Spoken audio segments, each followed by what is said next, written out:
اعجاز صاحب، آج سے 85 برس قبل بانیان پاکستان نے جو تحریک پیش کی تھی، آپ کیا سمجھتے ہیں اس تحریک کی روح پر منوان عمل ہوا؟ ہم آج 85 برس بعد کہاں کھڑے ہیں؟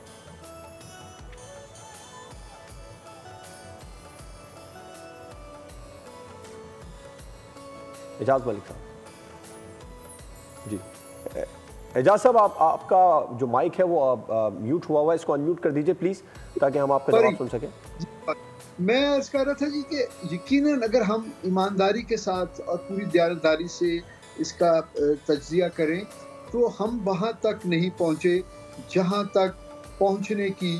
ہمارے جو فاؤنڈنگ فادرز تھے اور ان کی ویژن تھی۔ ڈیفینیٹلی اس میں تو فرق ہے کہ جہاں ہمیں ہونا چاہیے تھا اور جہاں ہم آج کھڑے ہیں۔ اب یہ جو فرق ہے اس ایک اسلامی فلاحی ریاست اور ایک اسلام کا ایک کلا پاکستان بنانے کا، اور اس کا جو فرق ہے موجودہ حالات سے، وہ اس کی کچھ ذمہ داری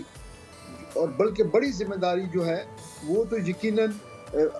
ہماری جو بھارت جو دشمن کی صورت میں انہوں نے ہمارے ساتھ کیا اور جو ابھی تک وہ کر رہے ہیں اوپنلی اور کوورٹ طریقے سے، وہ ایک پہلو یقیناً ہے۔ لیکن ایک دوسرا سوال جو ہے وہ یہ ہے کہ ہم نے خود اپنے لیے کیا کیا، تو اس کا جواب ہمیں ڈھونڈنے کی ضرورت ہے۔ تو شاید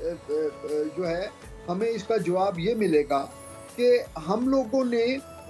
تھوڑا سا اتنے سالوں میں جو ہے نا وہ ہماری اس ویژن سے فوکس ہمارا ہٹ گیا، اور ہم نے بجائے اس کے کہ ایک قوم کی حیثیت سے ہم اکٹھے ہو کے اس کو پروان چڑھاتے، ہم دشمن کے جو ہے نا اس میں پروپیگنڈے کی ذات میں آ کے ہم نے فریگمنٹڈ سوسائٹی کے طور پہ جو ہے نا اس کو ہم نے اپنا لیا، جہاں پہ آج کل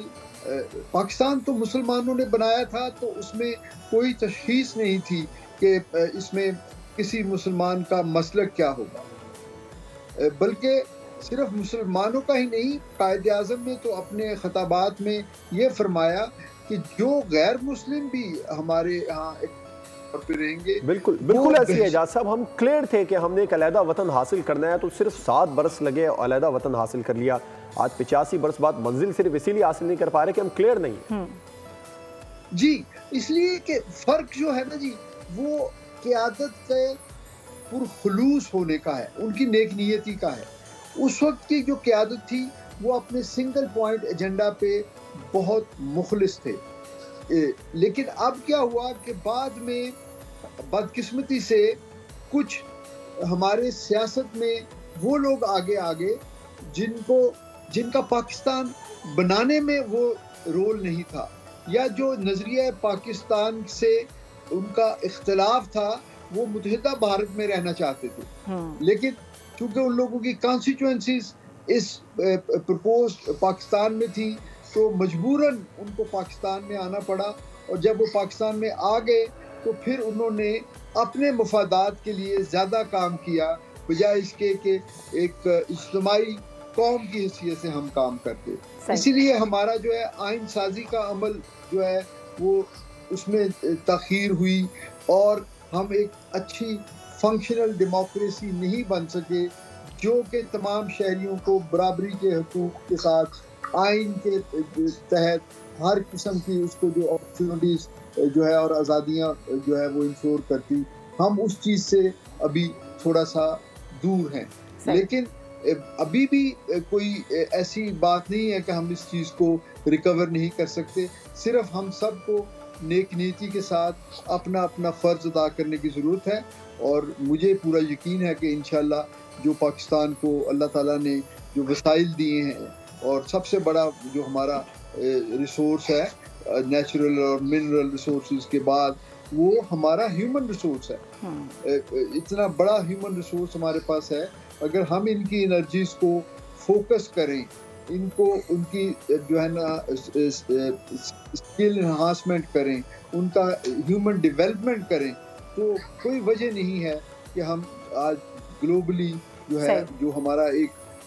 مقام ہونا چاہیے وہ ہم حاصل کریں. ٹھیک, میں اس بارے میں بڑا پازیٹیو ہوں جی. بہت بہت اچھی بات کی آپ نے مسعود صاحب. یقینی طور پر جس طرح سے ہم بات کر رہے ہیں آج کے دن کے حوالے سے, تو تھوڑا سا اگر ہم معیشت پر بھی نظر ڈال لیں, کیونکہ سیاست معیشت دونوں الگ الگ چیزیں نہیں ہیں, دونوں ساتھ پنپتی ہیں تو ہی جا کے ملک ترقی کرتا ہے. ہمارے پاس نیچرل ریسورسز موجود ہیں, ایسی بہت ساری چیزیں ہیں جس پر ہم کام کر کے ملک کو ترقی کی راہ پر گامزن کر سکتے ہیں. کمزوریاں کہاں پر دیکھتے ہیں؟ متحد نہیں ہے, یونٹی نہیں ہے, یا آپ سمجھتے ہیں کہ آج کے دن کے حوالے سے, آج کے دور میں, آج کے پاکستان کی بات کی جائے تو کیوں ہم ایک پیج پر نہیں آ پا رہے ہیں؟ ہم نے کیوں سیاست کو اتنی زیادہ ترجیح دے دی ہے؟